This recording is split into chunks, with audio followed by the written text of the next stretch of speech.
Once again, a very warm welcome to each of my students and my every viewer. In today's class of BCom second year, in the part of economics, we will be unlocking a topic which will be covered under the economics part. Economics में second year BCom के लिए two parts में इसे divide किया गया है. सबसे पहला आपका आता है Indian company act and the second one is banking and insurance. Clear. So यहां पर देखिए इसे टू पार्ट्स में डिवाइड करने के लिए हमारे पास में पहला है इंडियन कंपनी एक्ट और दूसरा आपका कह रहा है बैंकिंग एंड इंश्योरेंस. जो फर्स्ट पार्ट हम कवर करेंगे वो है आपका Indian company act. Okay, so Indian company act में ICA, Indian Company Act में the first topic which will be unlocking is known as share capital. Okay, share capital. अब यहां पर आप देख सकते हैं दो वर्ड्स हैं, एक है शेयर और एक है आपका कैपिटल. ठीक है, तो सबसे पहले हम लर्न आउट करेंगे कि कैपिटल क्या है. Capital is required by each and every concerned firm, organization or a company to start its business. अब ये जो आपका कैपिटल है, ठीक है, it will be raised by the means of finances or by the means of issue of shares. Clear. अब shares को जो हम इशू करते हैं और उससे जो कैपिटल जनरेट होती है हमारे बिजनेस को रन करने के लिए, वो आपकी कहलाती है शेयर कैपिटल. ओके, जिस कैपिटल से हम अपने बिजनेस को रन आउट कर रहे हैं और वो कैपिटल हमने जनरेट की है इश्यू ऑफ शेयर्स के माध्यम से, वो कहलाएगी आपकी शेयर कैपिटल. क्लियर. अब ये जो हमारी शेयर कैपिटल है इसे हमेशा हमारे मेमोरेंडम ऑफ एसोसिएशन में एनुअल जनरल मीटिंग के समय पर प्रेजेंट आउट या आप कह सकते हैं in the written form show out किया जाता है. ये एक हमारे लिए आप कह लीजिए रूल है, नियम है. कौन से अधिनियम के अंतर्गत या कौन से एक्ट? इंडियन कंपनी एक्ट के अकॉर्डिंगली. सेक्शन 44 हमें कहता है, धारा 44 हमें यह बताती है कि हमारा जो शेयर कैपिटल है उसका अमाउंट हमें स्पेसिफाइड करना है हमारे एनुअल जनरल मीटिंग्स में, वो भी किसके अंतर्गत? मेमोरेंडम ऑफ एसोसिएशन में. ये शेयर कैपिटल हमारे बिजनेस को, हमारे लिए सेल्फ एक जनरेटेड कैपिटल है जो कि शेयर होल्डर्स ने शेयर्स परचेज करके हमें वो अमाउंट दिया है, जिसे हम शेयर कैपिटल के नाम से जानते हैं.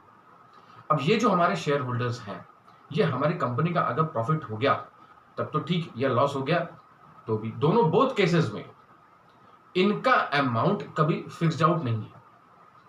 ओके, जितना प्रॉफिट हमारा होगा उसके बेसिस पर शेयर्स की वैल्यू इंक्रीज होगी और उनके बिहाफ पर उन्हें प्रॉफिट होगा. अगर हम लॉस में जाते हैं, शेयर्स की वैल्यू डाउन हो जाएगी, तो कैपिटल अमाउंट भी हमारे लिए नेक्स्ट टाइम से कम आने लगेगा. सो कोशिश ये होनी चाहिए हमेशा हमारे पास में कि जो शेयर कैपिटल का अमाउंट है वो हमारे लिए ज्यादा से ज्यादा हो.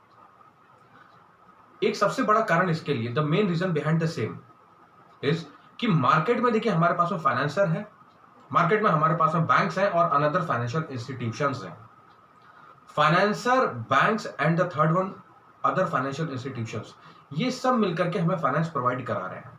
But for the same we need to pay the interest, and regarding it we should focus more on share capital. Okay, why? Because interest यहां पर ना के बराबर है और ये कैपिटल हमारे लिए हमारे गुडविल पर डिपेंड आउट करेगी कि कैसा हमने गुडविल मेंटेन आउट किया हमारी कंपनी का इन द अपकमिंग और फोर्सिंग ईयर्स.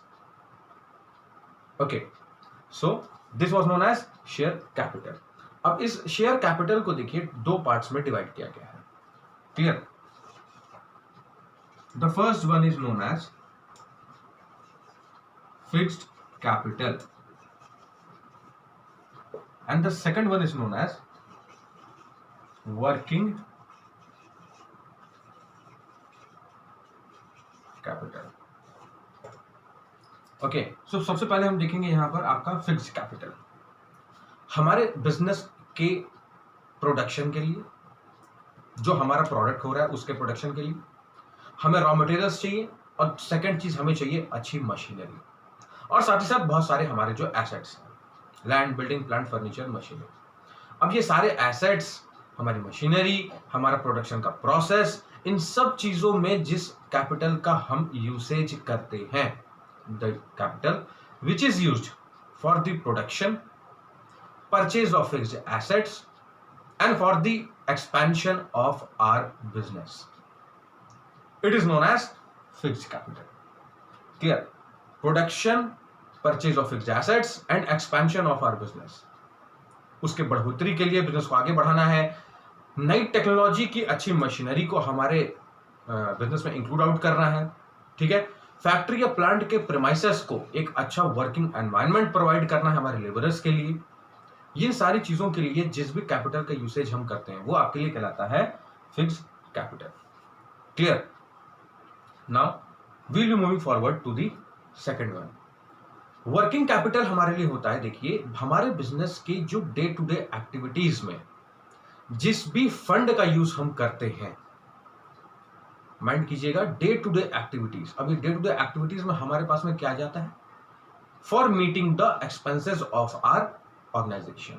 जो भी हमारे एक्सपेंसेस, यानी कि आपके जो भी खर्चे हैं आपके बिजनेस से रिलेटेड, आपके व्यापार से रिलेटेड, ए से जेड तक, स्मॉलर और लार्जर, इट डिपेंड्स अपॉन, ये सारे एक्सपेंसेस मीट आउट करने के लिए डेली एक्टिविटीज में जिस फंड को हम यूसेज आउट करें वो कहलाता है आपके लिए वर्किंग कैपिटल।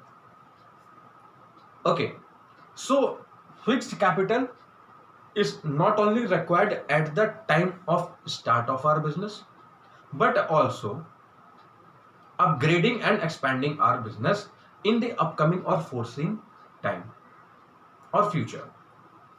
साथ ही साथ वर्किंग कैपिटल में जो हमारी डेली एक्टिविटीज है उसमें जो फंड का हम यूसेज करें एक्सपेंसेस को मीट आउट करने के लिए, ट्रांसपोर्ट है, सैलरी, वेजेस, इंसेंटिव्स, बोनस में इंक्रीमेंट लाने के लिए, वर्कर्स के लिए अच्छा एनवायरनमेंट बिल्डअप करने के लिए, ठीक है, आपके जो डेली भी, जैसे आपके स्टेशनरी हुआ, या आपके finance, sales, purchase, transport, warehouse, ये बहुत सारे जो आपके डिपार्टमेंट्स हैं या जो कॉर्नर्स हैं आपके बिजनेस के, इन सबको कवर आउट करने के लिए आपको डेली एक्सपेंसेस मीट आउट करने पड़ते हैं।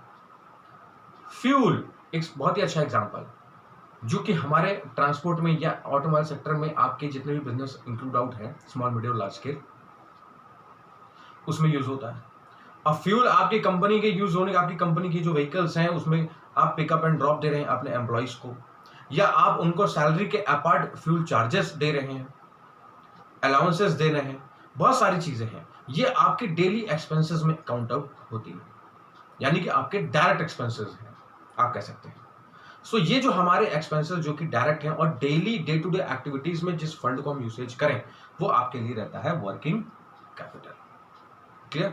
सो this was the kind of introduction which was given to the economics part, okay, for BCom second year. So kindly go through your books and prepare your own notes. Thank you.